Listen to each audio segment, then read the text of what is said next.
Military Broadcast Radio, the station that's giving veterans a voice. Find us on the web at mbradio.us. This entire military is one cohesive, dedicated force. And the threats to our nations, they don't sleep. They're watching our every move. Iran, Russia, China, North Korea, ISIS, Al-Qaeda. They may be watching this right now. Our military should not be mistaken for a cable news gabfest show. We don't care what you look like. We don't care who you voted for, who you worship, what you worship, who you love. It doesn't matter if your dad left you millions when he died or if you knew who your father was. We have been honed into a machine of lethal moving parts that you would be wise to avoid if you know what's good for you. We will not be intimidated. We will not back down. We've seen war. We don't want war. But if you want war with the United States of America, there's one thing I can promise you, so help me God. Someone else will raise your sons and daughters.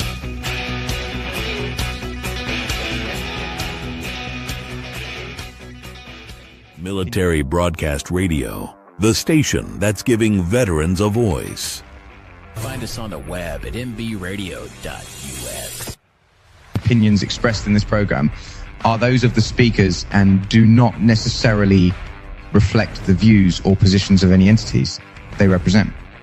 Find us on the web at mbradio.us.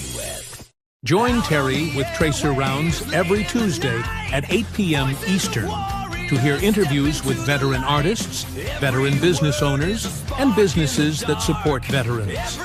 Catch us on Roku, Amazon Fire TV, and MB Radio. If you miss a show, you can listen again on Wreaths Across America Radio every Wednesday at 3 p.m. Eastern. Tune in to see if you are on target. MBR, giving veterans a voice. And welcome back to the Trace Around Show, and I'm Terry, your host, and with me tonight I have Rameses, who is the president and founder of QRF Up. Welcome. Thank you. How are you? I'm good. I'm so happy to have you. We talked a little bit last week, and you kind of explained what you're doing. So can you tell us a little bit about your military service? I know you're a Marine veteran and an Army veteran. How does that work out? Yeah, so I started my time in 2003 in the Marine Corps, and then from there I was injured and then ended up going into the Army, and left out of the Army as my transition time. I did infantry in both. I enjoyed the infantry and did medical 68 in the medical field. So you're 68 whiskey? Yeah, a medic. Okay. And then I was able to do some medical stuff with them. After that, my transition was relatively easy. I transitioned into the civilian world. And as I transitioned, I just kept seeing brothers and sisters that kept literally passing away from suicide. And the numbers just kept increasing and increasing. And for me, that was something that really was necessary to address, because there was a lot of brothers and sisters that, survived some really horrific things in Iraq and Afghanistan and, Africa, wherever we deployed to, and coming back now to the civilian world and having that end in, by taking their life by suicide was really something that made me want to do something about it. So you did what work after you got out of the military? Did you do the medical field or did you do something else? So I was a law enforcement officer for about a year and a half, firefighter for a little bit. I did, private security for a little bit. I tried it all. And just couldn't find myself. I just couldn't find what I wanted to do. I even did a little bit of like domestic violence, sexual assault advocacy, everything you could think of under the sun. Just tried to find my place again in the civilian world, and it didn't fit. For me, it didn't fit. There was too much red tape. Doing all of these things, that I know we can do as veterans and first responders, came with a lot of restrictions for us. So did you find a lot of help when you transitioned out of the military, or Or did you just kind of flounder and just try to figure it out? Because like you said, you tried on several things for size and they didn't quite work out for you. So you were like, now what? Yeah, it was so difficult because there was just not enough. Everybody kind of does a traditional path. Infantry guys go into the law enforcement side or firefighting side. Some transition into, if they're air wing guys, they go into the piloting side or they'll do mechanical side. Everybody kind of stays in their, perspective of their MOSs. They don't really transition out of that. And something happens where we don't feel fulfilled because it's not the same as when we were in the military, right? And it doesn't have that same transition. Not only that, but a lot of us encounter like legal issues, right? We'll get into drinking, right? Mm-hmm. We can't focus on the right relationships, because we either aren't honest with ourselves about who we are or what we've been, and we take it out on our partners, or we hide from people. And that happens a lot in the military. Like our brothers and sisters are full of, backgrounds that are very, very diverse. Yes. And you guys said it in your intro. It was so well said. People who have fathers, mothers, don't have them. Adoption, all that stuff, and it just you thrust us into greatness, and then now we come back into the civilian world and we feel unutilized, right? Like underutilized. Yeah, I mean, because we're responsible for big things when we're in the military, and then when we come out, there's like, well, you can't even have a procurement card where you spend $1,000. Like that's too much. That limit's too high. And you're like, I was in charge of millions of dollars worth of equipment, or whatever the case, or millions of dollars worth of a vehicle, or something like that. And you come out and you feel like, well, now what? Because I don't feel like I'm of value anymore. I knew I had a place in the military and I knew what my job was. And now here I'm kind of floundering. I'm kind of lost. I don't know where I fit. Yeah, 100%. And that's the biggest battle we find, right? I honestly think that sometimes when we get out, we still hold on to this really black and white mentality of like good and bad. And then when we do bad, we feel like we are redemptible, right? Like we don't have redemption within us. We're not worth it anymore. We've muddied our uniform. We've done so much that just it can't be fixed, and that's not true whatsoever. Anything can be fixed. People know this, and they'll try to tell you that it can't be done. That's how we discourage people. Like it's too hard, or you can't do it. Right. It's not what we want to do at QRF Up. We really do not discourage anybody from, we don't accept things, right? But we also don't judge. So we let them be at their pain, but we also try to give them solutions to fix what happened in their past and what got them to that dark place. Because sincerely, it's important, right? I've been through it, and I advocate that a lot, that I myself have done a lot of growing up to do. I've done a lot of mistakes. I've done a lot of different things. Growing is never a finish line. It's always continuous, right? Right. Things, education and growth and all of that is always going to be continuous. Forgiving is one of those things that we got to learn ourselves. But yeah, to give you a concept of what the application is, it's super simple. I always like showing it to people in physical version because, it's on an app. It loads up like that. And then all of a sudden it's just a red button. It's literally a red button that somebody can activate, push a button, and it changes color. And it'll send out an SOS to a therapist and a text message, an email, and a phone call. And then they pick it up and just start talking to the person, right? There's no language barriers. There's no press 2 or 3 for, if you're a veteran or a first responder or a family member, it doesn't matter to us. You get a button, you get activated to a responder that's going to talk to you. And we get to the root of the issue and we help you right then and there. We don't wait 10 weeks from now or next week, or if it's Friday, we don't wait till Monday. We will help you right then and there. So explain what your organization does, because you're a 501c3. Correct.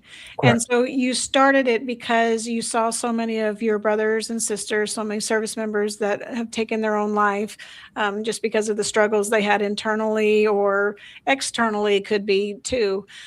But so how did you get it started? And then tell us what it is and what it does. You showed us the app, kind of explain the backstory on how the organization came about, how you landed on that as a career path for yourself, and then what that 501c3 does.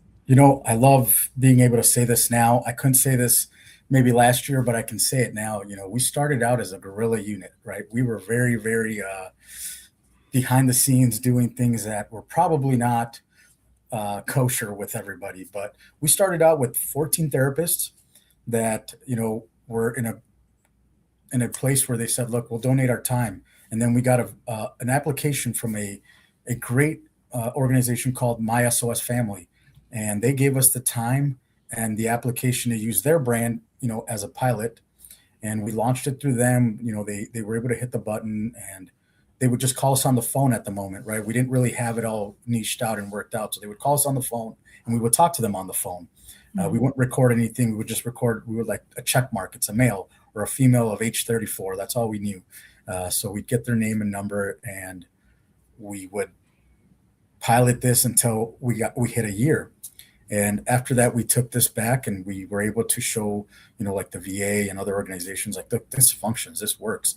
And then finally in 2025, we had the application created all the way for marketing, the images and all that was ours.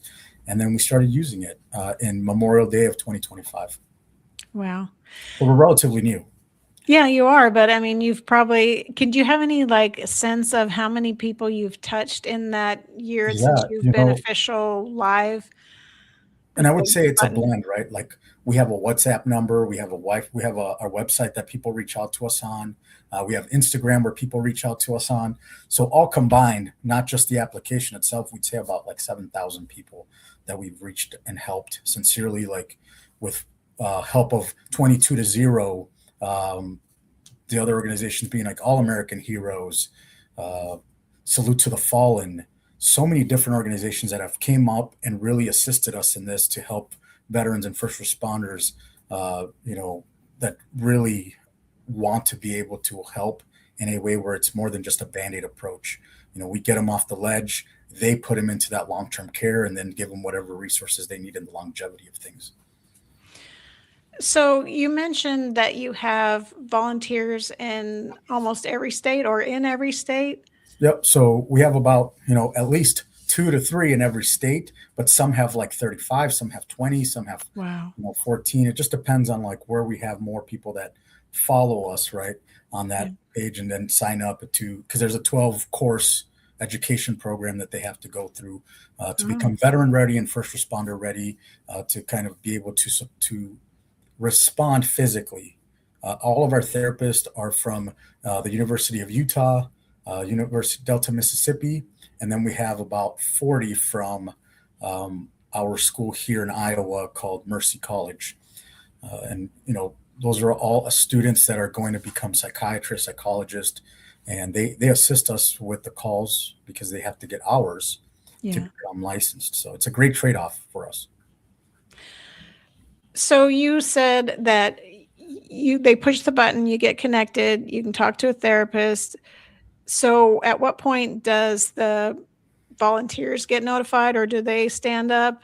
And then what happens after they stand up? What's the process look like when they get there?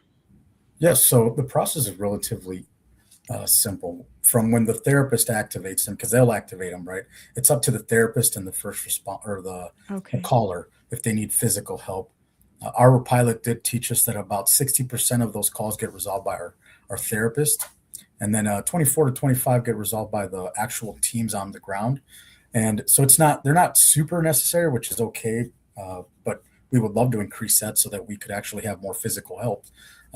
They are typically called when somebody is so elevated that they can't activate the plan that we've created for them physically, right? They're just too elevated.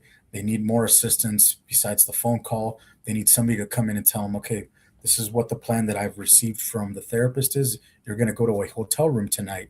We're going to keep you here for 30 days. I'm going to stay with you for anywhere from 24 hours to 72 hours to kind of just stabilize you, because our whole purpose is to decriminalize the response of suicide, ideation. We want to make sure that if we're responding, we're not calling law enforcement. We're not hospitalizing you, because that doesn't help you feel comfortable to reach out for help and actually continue on a path of help. What it does is it actually, makes people want to shelter themselves and be like, see, if I reach out for help, they're going to hospitalize me. They're going to take me where I don't want to go. Typically, it's jail. Their guns get taken away, their rights get taken away, kids, wives, everything happens to them. And that's the one thing we're trying to fight back on is like, look, we can help our brothers and sisters without elevating them into a place where they don't have to be. We can truly help. And you mentioned that you don't have to have served a certain amount of time. You've just either been a first responder or you've been in the military in some fashion and you help family members, and there's no proving up one way or another to get help. Yes. That's one of the biggest things that we've really educated ourselves on is as we've learned more organizations, they have these real straight forward criteria of like you have to be honorably discharged. Well, typically those guys aren't going to need as much help as somebody who's dishonorably discharged because they have TBI or PTSD happening in their life, right? Yeah. So we expanded that and said, look, we don't care what your criminal background is. We don't care what your discharge was. As long as you served, 2 weeks in the Marine Corps or in the Army or in the Navy, in the Coast Guard, whatever branch you were in, you were law enforcement for 1 month and decided this is not for me. You already hit, some sort of traumatic and experience there for it to make you want to quit. We're going to help you, right? And we're going to give you the assistance you need.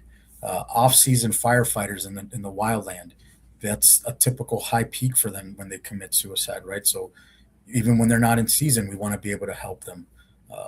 Again, for us, there is no real red tape. There's no reason for us not to be able to help you.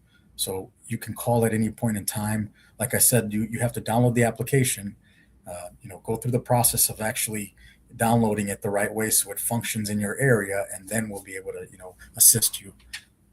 But if you said that you can get the app on Apple or the Google Play Store, and it's free to download, and do you have to sign up a certain amount of information, or what's needed to sign up? So there's some information that goes through it, but after you download the application, you'll have an admin person reach out to you to validate your, that you were in fact in the military for at least a week or whatever that may be. We will talk to you because we'll go through ID.me and they'll do all sorts of stuff for us to validate all that.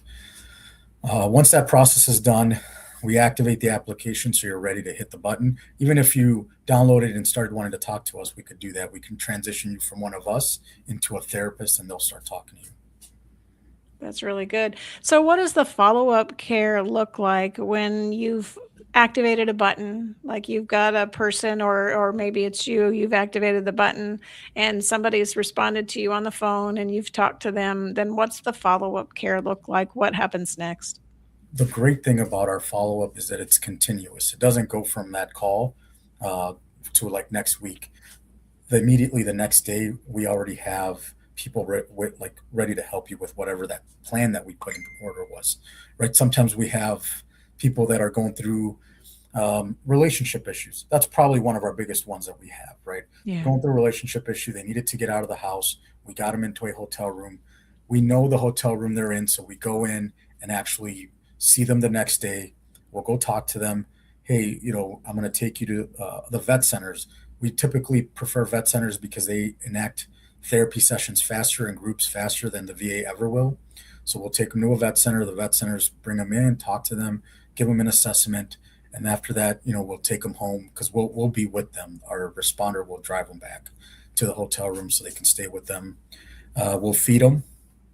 We'll give them, whatever they need. If they need clothing, because they can take clothing from there, we'll get them some clothing. If they need gas, we'll give them gas cards, whatever that may be that we need to do. We will provide for them thanks to, like I said, we have a lot of partners that are willing to contribute to this resource that we are. So do responders get paid anything, or do they, I don't know how far they travel to get to somebody. Is there any kind of compensation for them, or is it just volunteers? If you're looking for people to volunteer, I just want them to know what that looks like. What's expected of them, I guess. Yeah, momentarily, unfortunately, we can't. because that brings in different criteria of what we have to do. If we bring in pay, it makes us have to do different things legally. Yes. So, volunteer basis gives us a lot of leeway for what we can do to help our brothers and sisters. And that's a big reason why we do it as a volunteer basis. Our therapists are all volunteers. Our staff are all volunteers. None of us take a pay, myself included. Like, nobody takes pay here. We do this all out of just our willingness to help each other and, keep people going. People always ask about us, like, with your background, how does this, how can you run this? I'm like, well, we're on Candid. We're in the IRS. We're a 501c. You can look us up. We've filed our taxes correctly. We've done everything. Like, we don't take a dime. This is truly a free application for our brothers and sisters because people care. Right. That's amazing. So I know that you've got some other programs out there on top of this app that calls for help if you need it, but you've got a housing program and you're working on equine therapy. Can you tell us a little bit more about some of those things? Yes. So we are transitioning into what's called the actual acute care, the aftercare of things. So right now we do have a facility that is in Homestead, Florida, 219 units where we can help with rental assistance and getting them transitioned there. And we provide that through SSVF. The rent gets paid for. It's an amazing program and it's an amazing facility. We are trying to revamp that whole situation to another location in Florida, southern Florida, where we can actually have the equine, the HBOT, and all sorts of different things under one facility. But our pilot is going to be in Iowa. And that's what we were talking about with the equine. Right now, we are just facilitating equine with our horse trainer, Chase Laurels. And she's an amazing, equine therapist. She provides therapy 7 days a week, all the way up to like 9 at night, and does amazing work. Wow, that's a lot of that's a lot of hours with a horse. Believe me, I have horses too, so I understand the challenge of being on call that long and doing all that. That's amazing. Yeah. So, who's then paying for the horses and all that? Because that type of facility is definitely not cheap, and it comes with a lot of expenses. So some of it is donated, some of it is ran by her. She has a business on the side where she does training. And then she also does like birthdays and different things like that. So Lessons again, and things. everything that we get has literally been, given to us by volunteers. It's one of the most amazing things that has ever happened to us because this has been attempted many times, but people haven't been able to really connect all the pieces. And, Right. thank God that we were able to do it all the right way and, get the right people. And it's been a challenge. We've gone through, oh man, I don't know, maybe over 100 staff at this point. Oh wow.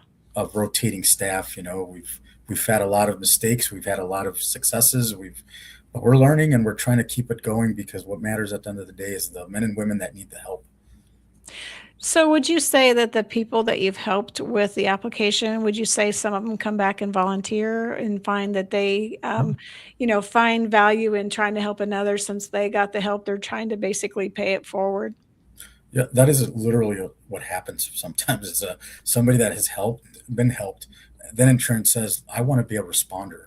I want to be able to respond," and that's how we get these pockets of heavy responders. Is, people recommend other people. They're like, "Look, these guys helped me when I had nothing. Come and help. They need it." And it's really, really amazing.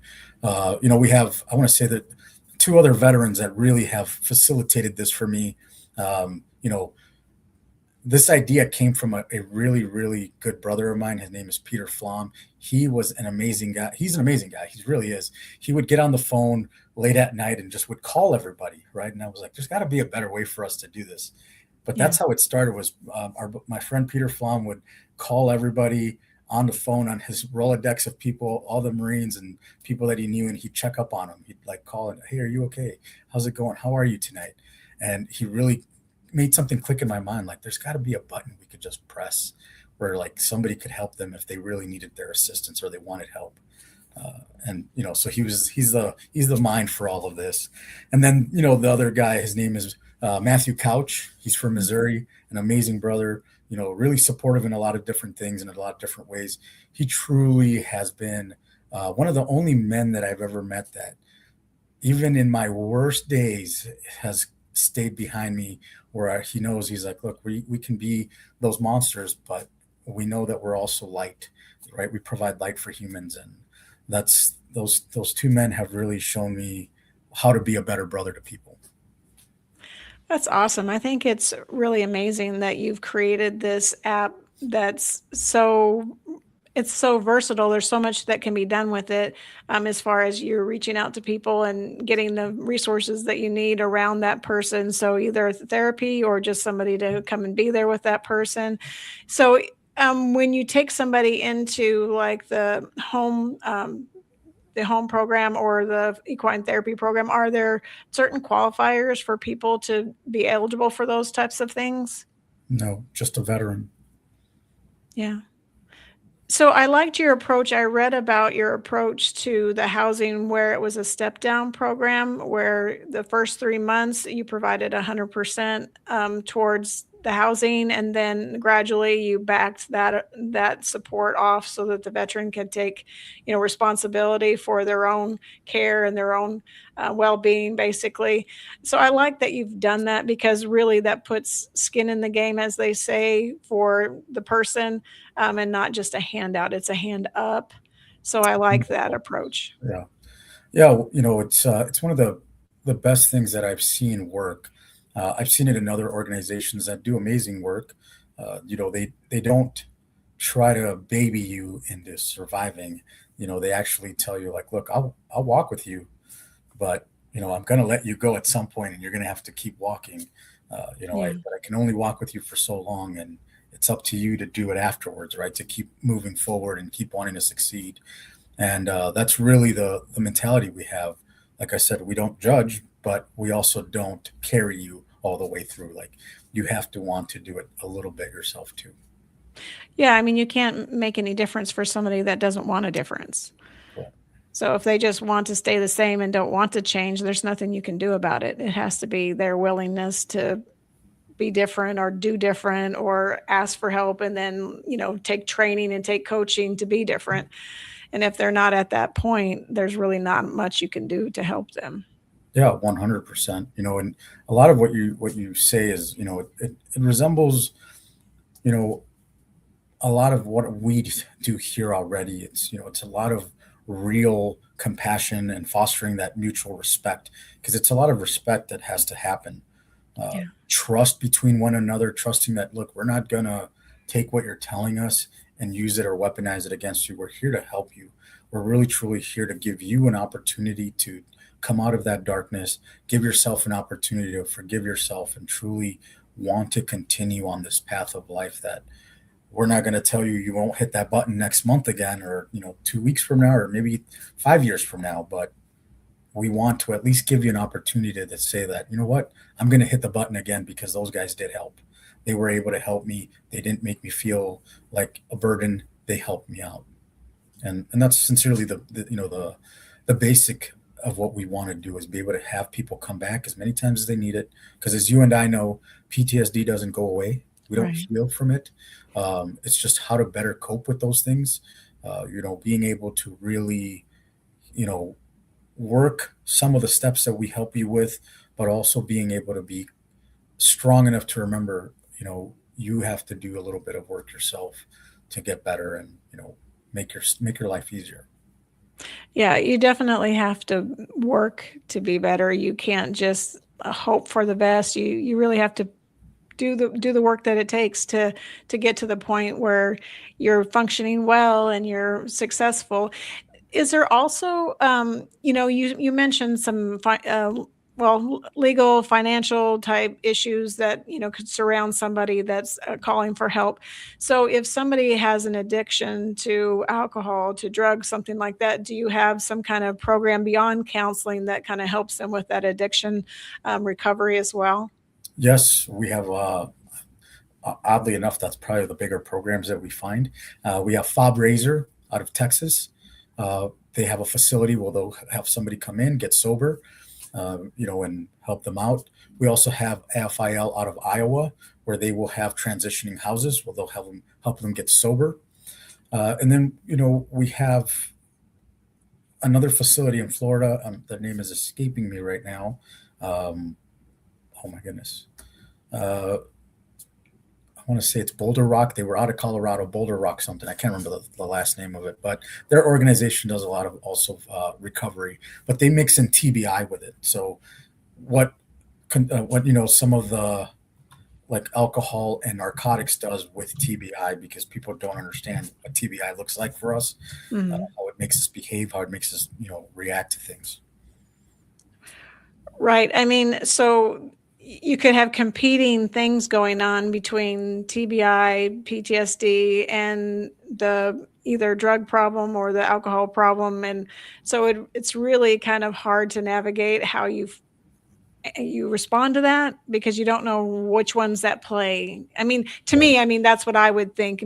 I'm not medical, so I am not speaking from a point that I would know, but it just seems like sometimes it would be hard to know which thing you're dealing with particularly. I mean, you can tell if somebody's drunk, but you can't tell if it's because a PTSD episode or TBI, they're not thinking clearly or something. How do you navigate some of those things? Because that has to be very delicate, I would say. That's why we use a therapist, because they are the medical professional, right? The responder is there only to assist physically. The therapist knows exactly what they're speaking to. They understand that when they encounter somebody, they know what type of elevation it is, why they're doing this. They know what to ask.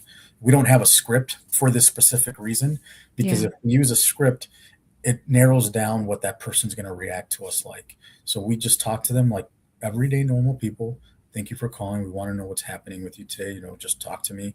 Talk to me. You don't have to, feel forced to share anything. Just talk to me, right? And then we go from there. Once we get to whatever that route is, then we understand what we have to put that plan into place for them.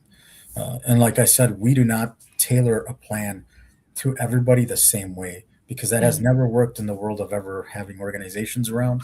We can't tailor everybody in the same thing. Okay, you need therapy, you need Narcotics Anonymous, and you need to be in a hospital. Like, how many times has that worked? We're in 2026. Since, even let's just start about the invasion of Iraq, Afghanistan, 25 plus years, and our suicide rates are, tripling. Obviously, we're not doing something right. We're not working the right way. So why keep doing the same approach? Why keep feeding the same organizations that haven't done what they were supposed to do with these things? Let's work together and make these specific treatments fit that one person, instead of trying to fit everybody into treatments. Yeah, and we talked too last week, and I found this very interesting. Most things you hear are 22 a day, veterans commit suicide, but you're actually saying the number is a lot higher. Can you kind of tell the audience why you think the number is a lot higher and where you're getting your figures? So our data comes specifically from the CDC and APA, and we've gathered information from other organizations as well. And one of the things that we've understood, the VA is very limited. They're not bad. They're not, these like luminous people that want to be super nefarious. They're not. They have restrictions, and they're restricted by a lot of things. One of the things is how they can actually call a suicide, right?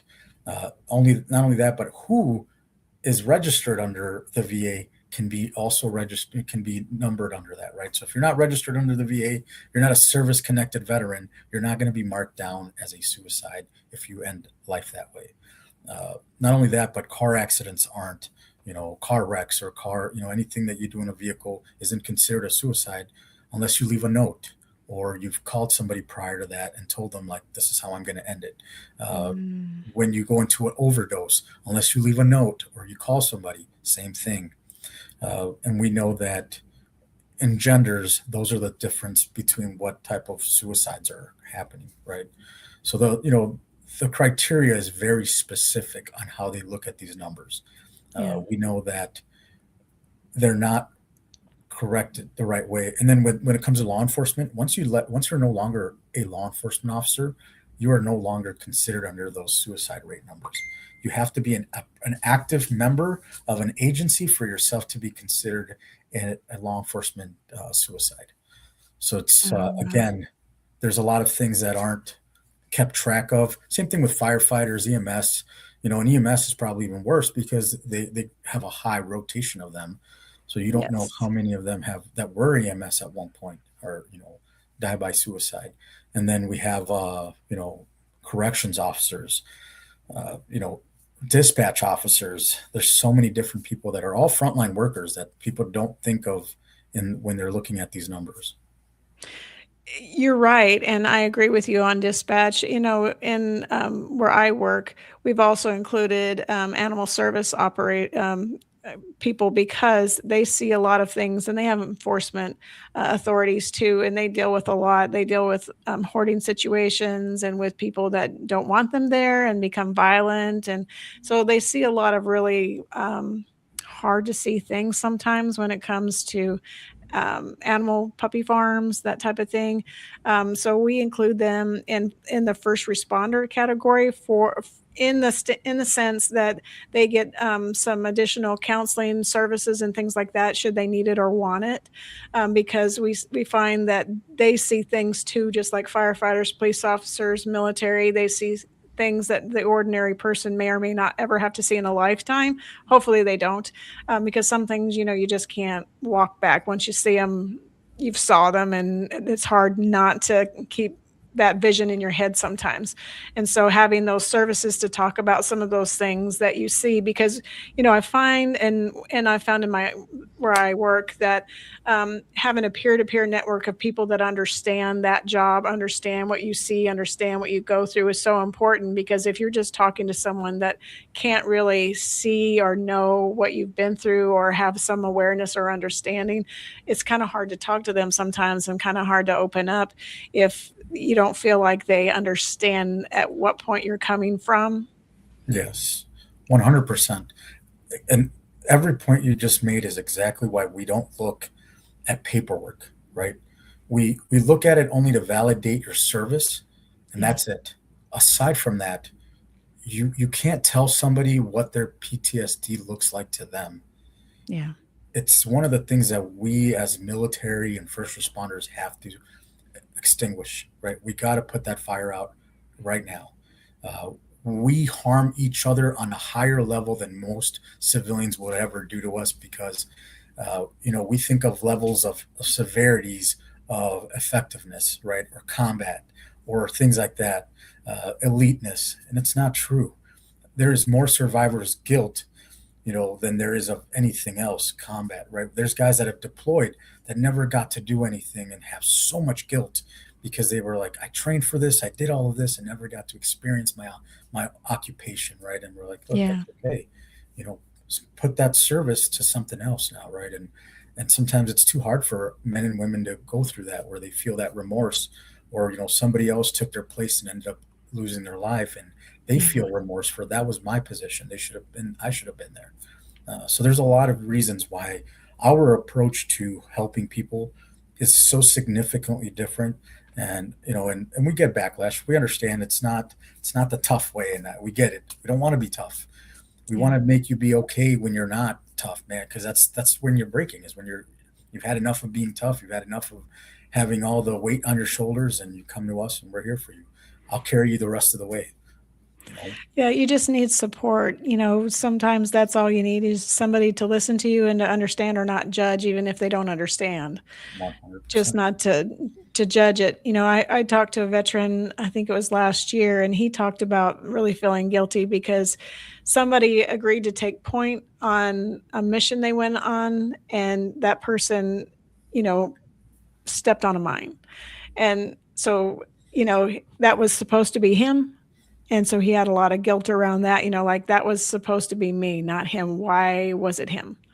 And so what you're talking about is so very true is that, you do have that if you were supposed to be in a certain role or a certain place and somebody else took that place for whatever reason, and then they didn't make it, then, you have that guilt of saying, well, that was my place. Why did they have to go and not me?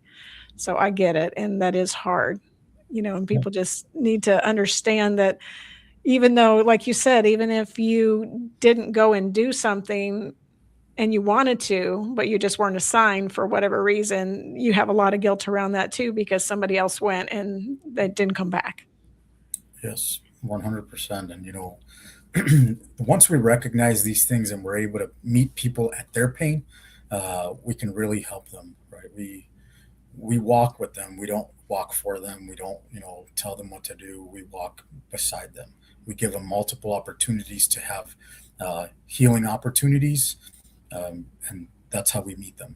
That's how we all should be met in this world. Sometimes it doesn't happen that way, but we know that it's necessary. So I don't think we really got to it, but how long in between when you got out of the service until you started this? Because you said you tried several jobs on for size and they just weren't what you were needing or what you felt like you should be doing. So how long did it actually take you to find what you should be doing? 5 years. 5 years. 5 years, yeah. I just did the time in my head. 5 years, and it was, even up till this year, I've still, gone through stuff, and I can say that, being able to truly tell people who I am, where I'm from, what I've experienced in life was like a whole weight lifted off my shoulders, because, I was given this advice from an ex, and she was like, you should just let people know. I think people would really love you more for it, because what you're doing is beautiful. But if you tell them really who you are and what you've done in this life, they would love you much more for it and support you harder. And man, was she right. Obviously, there's some that won't, but the people that do, that's how we get a lot of these help. People are like, man, this guy's, he's telling us everything. There's no hiding anything. There's transparency. He risked a lot to get this going. And I'm like, it wasn't just me, like I said, Peter Flom, Matthew Couch, Cynthia Salazar, man, there's so many people I can name off that just helped us get to where we're at today. Mooney from My SOS Family, so many people that just really assisted us in getting to this place where we're at, so that we could assist people without any red tape, any real criteria that keeps us from going forward. They're the reason we're here today, right? I had the concept, but they pushed me over the line and said, "This is what we're going to do. This is how we're going to do it." And like I said, those two brothers of mine, Landon Tate, like he's an amazing brother as well. He's with 22-0. He's done a lot with me. We've saved together maybe close to 20, 30 people just with financial services and food and other, assistance programs. There's so many brothers and sisters out there that want to help, and if I could use this platform, like, please sign up if you guys can, don't hesitate. Go on our website. There's a volunteer site for just volunteering on our board or volunteering on responders or medical physicians. If you're a nurse or above, you're more than welcome to respond, because you are crisis intervention certified. So what about paramedics? Would they Paramedics count? are welcome to do. Yep, they're also welcome to sign up. Any medical professional that would like to help us is more than welcome to jump on and truly assist in a way that helps. And like I said, I always like showing people how fast it responds. Like, I'm going to push the button so you can see how fast it works. I'm testing it. I have it in test mode. So I complete the circle, it locks it, and then it'll immediately start ringing everywhere else. So once it makes a full circle, it unlocks again. So now I can cancel this call, or I can keep it going, and it'll tell me who's going to assist me. So if you cancel it, does somebody call back? Because from 911 experience that people, like, they call 911, they go, "Oh, never mind," and they hang up. And so, 911 calls back because So the location is being shared. Yeah, no, 911 does not call back. 911 doesn't even get involved. It's already like, if you had reached out to 911 and you hang up, they call you back. So with this type of platform, if somebody reaches out and then they cancel it, does somebody then just kind of follow up and say, "Hey, I noticed that you were on the app. Is there something we can do?" So as we canceled it, it'll send me a text message. It'll send me and the therapist a text message that somebody canceled the call. And it'll tell us where where the person is at, the location. So we'll be able to call them immediately and ask them like, hey, are you okay? We saw that you canceled the call too fast. Were you just testing a button? What were you, what was the thing behind it?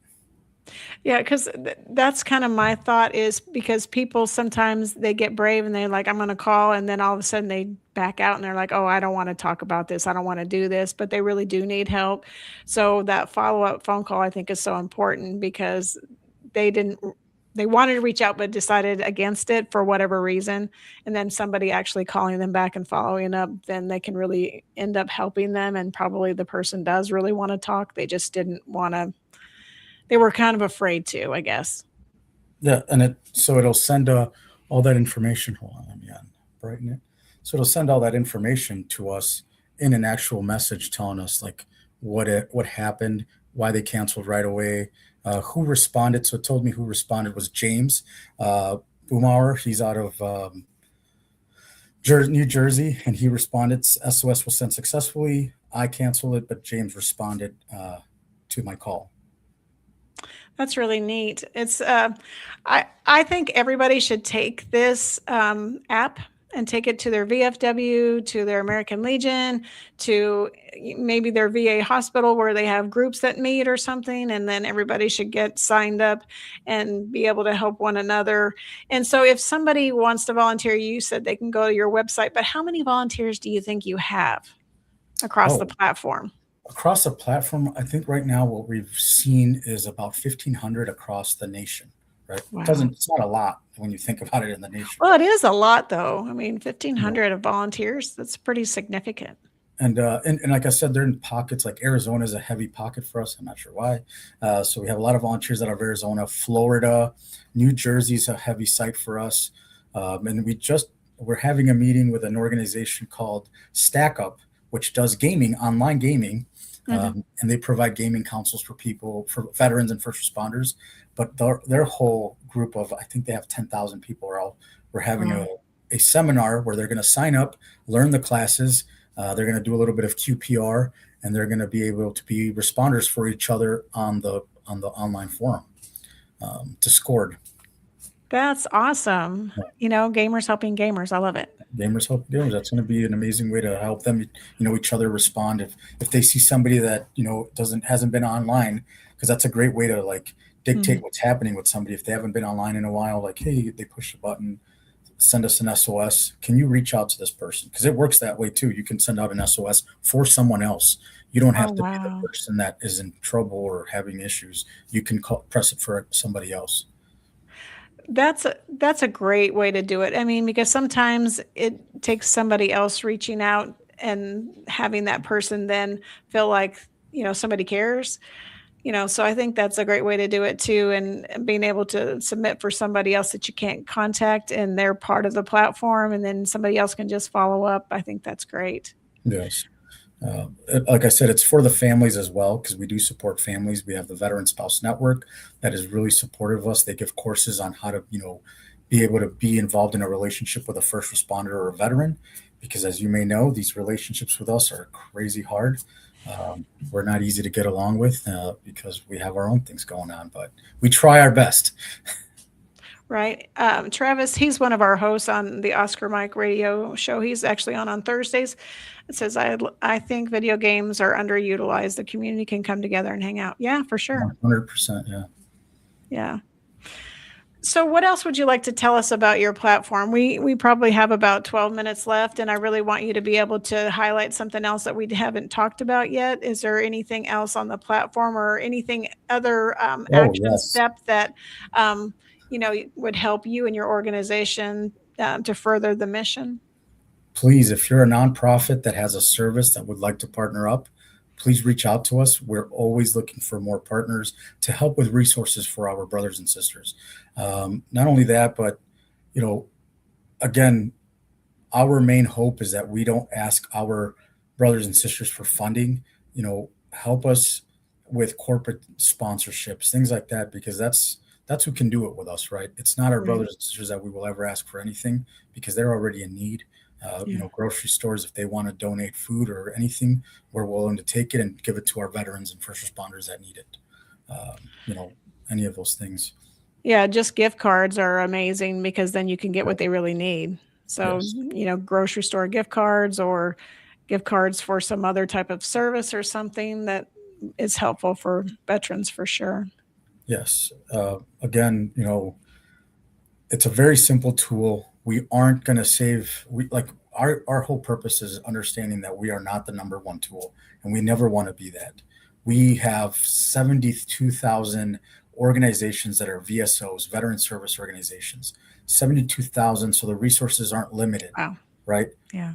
But if we're all trying to do one piece of the pie instead of like 72,000 armies coming together and saying, let's do it together, let's fight this together, you still stay in your lane, but you send them to us to do what we do in your state, we can't not fight this the right way then, right? We can't stop what's happening.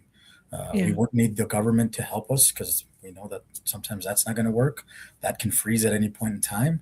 But we can help each other do it together. And that's what it's going to take is one another, like we did in the military. I have your six, you have my six, and we're going to get this done. Yeah, I mean, just connecting dots too, like you said, with other organizations for veterans and just putting those links together so that somebody can get to the right resource and can get help or something can get promoted that's helping veterans in this way to keep them from having to push the button. Like for instance, MBR, we do podcasting to help with rehabilitation for service members and for first responders. So if someone needs that type of therapy where they want to do a kind of a talk show and kind of do talk therapy with somebody else and work out whatever things are going on with them, this is another platform for them to use. So they can always come here and we can help train them and get them doing something. We do have a gaming platform too, but we're still working that out. And then we're working on cartoons too, animation and things like that, so that we can really help support veterans. So I think, like you said, if we can all work together to make a holistic approach of help for veterans and first responders, then we're going to succeed if we're all moving in the same direction instead of each wheel moving independently in an opposite direction. 100%. Let's all row together. Right. That's the only way we can get anything done. And sincerely, if I could end it this way, is we all make mistakes. We all do things that we don't understand ourselves because of our inability to really process things when we're in the darkest moments of our lives. Yeah. You are full of redemption. I am here to help you with whatever you've done. I don't care what it is, what time of the day. That phone, as you've heard it, I'm sure you've been hearing it. It bings all the time, and that's people reaching out for help. We are here. We're not going anywhere. We're not going to say no to you. We're going to find a way to help, and we will do it, hand in hand. And, I'd rather have you here on this planet with me, at least, hurting a little bit for a little bit of time than taking that pain and transferring over to somebody else, because suicide does not end with you.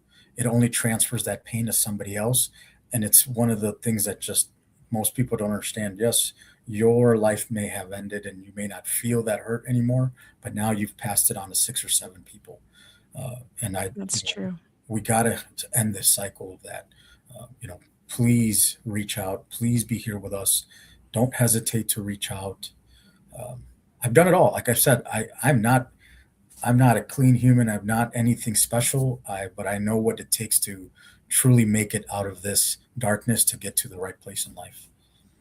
How do you kind of decompress? Because if you're in this all the time, 24 hours a day, listening to your phone and all that, how do you find a place to kind of take a step back and take a breath and kind of reset yourself?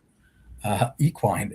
Believe it or not, yes. Horses are, man, I can't even explain to you how much they regulate. Within the first hour, people notice an 80% change in their body regulation. It is insane how fast horses can regulate you from like being exacerbated or angry or sad, whatever that may be, to just feeling good. Just even by petting a horse, it changes your whole body. It really does. You connect with a horse in a way that I've never known before. I also have a dog that I was given by puppy Jake. So I have a dog, and my daughter is one of my biggest supporters. She's amazing. It's just her and I. So, she does a lot of assisting with getting me online today and helping with technology. She's amazing. That's awesome. Yeah, she's the reason I stay safe and do things I'm supposed to do. Well, I'm glad that you get your resources too, because, the caregiver has to have some people supporting them too, because at some point you kind of get burnt out. So I'm glad that you have that around you, because you are absolutely right. Horses really do lower your heart rate, because they can sense it, and they can sense what you're feeling, and they kind of like almost will mirror it. So if you're afraid, they're afraid. If you're if you're calm, they're calm. And then just being with them can help calm and lower your heart rate. So you're absolutely correct. So I'm glad you're taking advantage of that type of therapy too. Yeah, it's amazing. It's, it's here for all of us. Chase will tell you guys, come on down, take a weekend and just come pet a horse. We have a lot of them. She's the most beautiful person you could ever meet. 7820 Vandalia Road in Iowa, Runnels, Iowa. Everybody's welcome to come down and have a session. We'll provide sessions for everybody. It is truly a healing experience. I can't explain to you how healing it is. It gives you difference from day and night. Is there like housing or something around where they could stay and take in a session or two? Yeah. If they need anything like that, we'll provide them with an Airbnb or a hotel stay, and we'll get them to go to the session and be there. That's awesome. Yeah. Well, it's been great talking to you. Do you have any closing thoughts? So anything that we didn't talk about that you want to put out, or what would you say to somebody that's thinking about downloading the app and reaching out for help, but they're not sure if they should do it because they're like, more people are more broken than I am. I don't think I'm deserving of this. What would you say to those people? You matter. I want you here with me. You matter.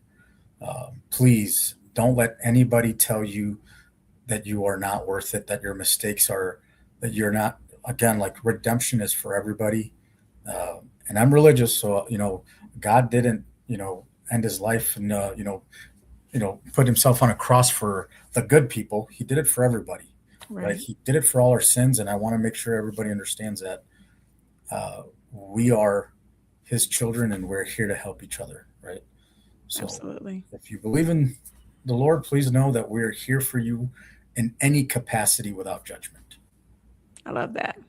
Well, thank you so much for being on, and your organization is QRF Up, and the address is there at the bottom, and the Facebook QRF Up is also how you would search you up on Facebook. And how do you get you on Instagram? Is it still QRF Up? QRF Up organization. Okay. Well, it's been great having you, and we look forward to hearing you on the H Train show on Friday. So tune in, and H is going to be talking to Rameses. And thank you so much for being on the program and sharing your app and your mission with us. I think more people need to take this app out to their organizations and download it, because I know I'll be taking it to the American Legion at our next meeting. Awesome. Thank you guys so much. Have a great evening. Thank you. This is Tracy Round signing off. Life is like a duck. Tough times don't last, but tough people do. Here at Military Broadcast Radio, we're teaming up with our friends at Die Tired, the veteran-friendly music band spreading strength, resilience, and mental health awareness, one shirt at a time. And check this out. Their brand new shirts feature broadcast beaker right on the breast pocket. A reminder that you can weather the storm, and you're never alone. Shirts are only $25, and proceeds support giving veterans a voice. MBR's mission to teach veterans how to podcast and videocast. Because when our vets are talking, they're not overthinking. They're not second-guessing. Together, we stop the 22 stigma. Grab your shirt today at mbradio.us and hit the shop. Or go directly to toramerch.printavo.com/merch/dietiredband. That's toramerch.printavo.com/merch/dietiredband. Suit up, stand strong. Remember, we're unduckable together. You're built tougher than the storm. Ladies and gentlemen, thank you for tuning in to Military Broadcast Radio. As we wrap up today's show, we want to remind you that the podcast of today's episode will be available right after we go off the air. So if you missed any part of the show or want to listen again, be sure to check it out. And remember, we're here to support and honor our veterans. Your stories and experiences matter, and we are committed to giving you a platform to share them. That's right. We're here to give our veterans a voice. So don't forget to catch the podcast and stay connected with us. Giving our veterans a voice.